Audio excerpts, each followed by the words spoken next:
Good morning, friends. Today is 18 September 2021. I am going to discuss some very important questions for your exam point of view.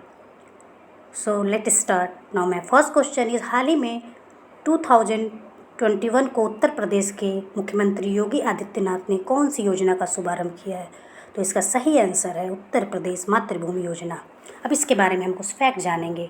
15 सितंबर 2021 को उत्तर प्रदेश के मुख्यमंत्री आदित्यनाथ ने उत्तर प्रदेश मातृभूमि योजना का शुभारंभ किया। इस योजना का मुख्य उद्देश्य सहभागी ग्रामीण अर्थव्यवस्था और बुनियादी ढांचे को मजबूत करना। यह योजना आम आदमी को राज्य के विकास कार्यों में भागीदारी को सुनिश्चित करेगा और आम आदमी भी अपने विकास कार्यों में राज्य के विकास कार्यों में अपनी भागीदारी को सुनिश्चित कर पाएगा। हमारा नेक्स्ट क्वेश्चन है हाल ही में संयुक्त राज्य अमेरिका, ब्रिटेन, ऑस्ट्रेलिया ने किस भागीदारी संगठन बनाने की घोषणा की है? तो हमारा सही आंसर है AUKUS। यह एक त्रिपक्षीय सुरक्षा भागीदारी है। नेक्स्ट क्वेश्चन इज विश्व रोगी सुरक्षा दिवस कब मनाया गया? तो इसका सही आंसर है 17 सितंबर। अब इसके बारे में हम कुछ फैक्ट जानेंगे।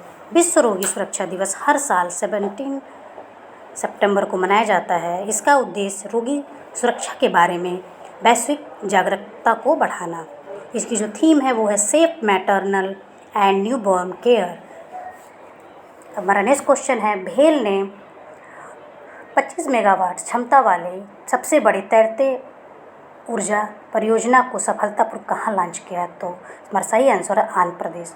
वेल ने सिमहाद्री आंध्र प्रदेश में सबसे बड़े तैरते हुए ऊर्जा परियोजना को सफलतापूर्वक लॉन्च किया है। अब हम वेल का फुल फॉर्म पढ़ेंगे। Bharat heavy electronic limited, NTPC national thermal power corporation, Visakhapatnam Sahyadri thermal power station के जलाशय पर 25 वाट के सबसे बड़े फ्लोटिंग सोलर पावर प्रोजेक्ट की शुरुआत की गई है और इस प्रोजेक्ट से प्रदूषण स्तर में कमी आएगी, साथ ही पानी की बचत में भी मददगार सिद्ध होगी, क्योंकि सोलर प्लांट से जो है हमें बिजली के साथ पानी की भी बचत होगी और हमें जो है सुरक्षित हमको बिजली प्राप्त होगी सनलाइट से। हमारा नेक्स्ट क्वेश्चन है कि किस राज्य ने माई मेघसी कार्यक्रम की शुरुआत की है? तो इसका फुल फॉर्म है माई मेघालय गवर्नमेंट।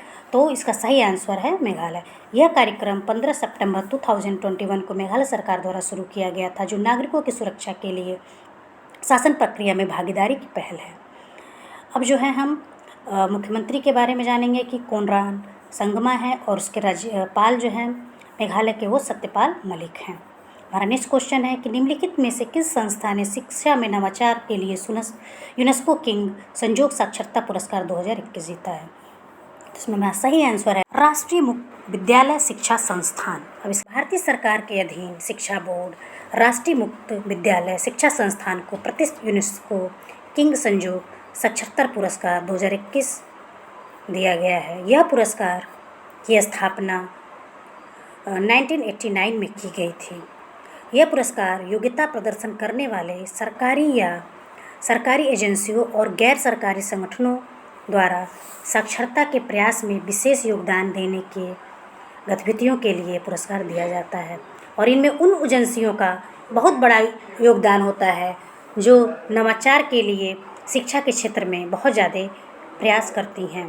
तो इस रिस्पेक्ट में यूनेस्को ने यह पुरस्कार दिया है। हमारा जब नेक्स्ट क्वेश्चन है कि संयुक्त राष्ट्र द्वारा किस नेटवर्क को ग्लोबल डिजिटल पब्लिक गुड के रूप में सम्मानित किया गया है? तो हमारा सही आंसर है कोरोना सेफ नेटवर्क। अब इसके बारे में हम कुछ फैक्ट जानेंगे। सॉफ्टवेयर उद्योग के स्वयंसेवकों और भारत के अभियंत्रिकी छात्रों के एक समूह द्वारा विकसित कोरोना सेफ नेटवर्क नामक ओपन सोर्स महामारी प्रबंधन सॉफ्टवेयर को यह पुरस्कार दिया गया है और यह पुरस्कार जो है कोरोना की महामारी के दौरान उसके योगदान के लिए इसको दिया गया है।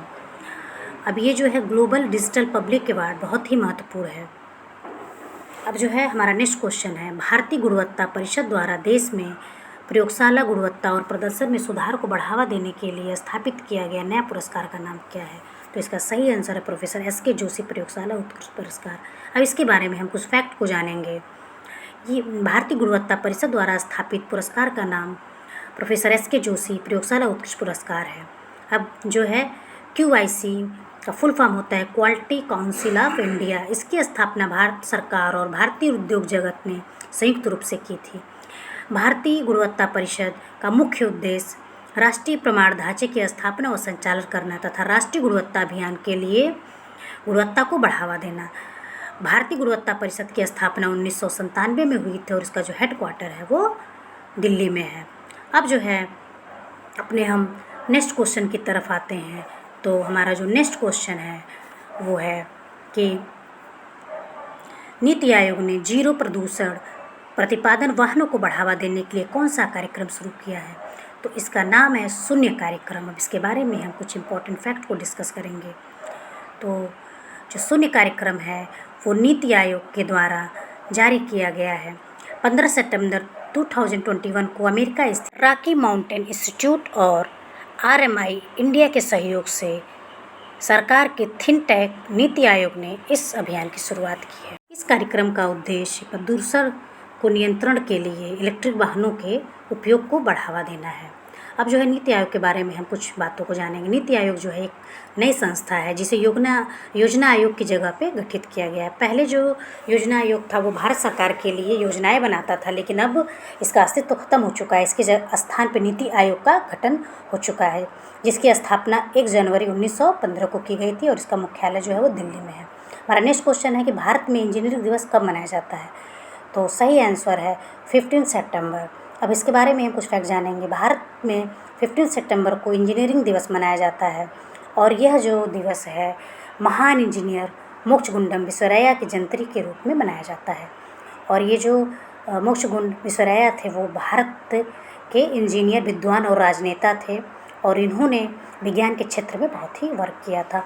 Now our quiz time. हमारा पहला क्वेश्चन है उत्तर प्रदेश के किस विमानपत्तन को सीमा शुल्क अधिसूचित हवाई अड्डा में घोषित किया है? और दूसरा क्वेश्चन है कि अफ्रीका फूड फेयर 2021 के विजेता कौन बने हैं? Please guys subscribe my channel and please press notification to get all my videos. Thank you.